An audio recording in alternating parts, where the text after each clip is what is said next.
दोस्तों स्वागत है आपका फिर से। टॉपिक है आज का, कैसे मूवीज में हमें चूतिया बनाया जाता है। अच्छा। देखिए ट्रेन का साउंड कैसे निकाला जाता है।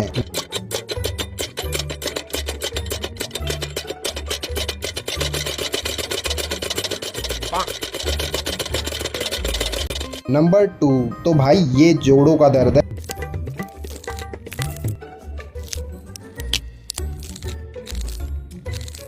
और लास्ट में आने से पहले तुम लोग नए हो तो सब्सक्राइब करो, वो जो लाल वाला बटन है उसके साथ स्कैम करो या फिर महफिल जमाओ, मुझे नहीं पता, बस क्लिक हो जाना चाहिए।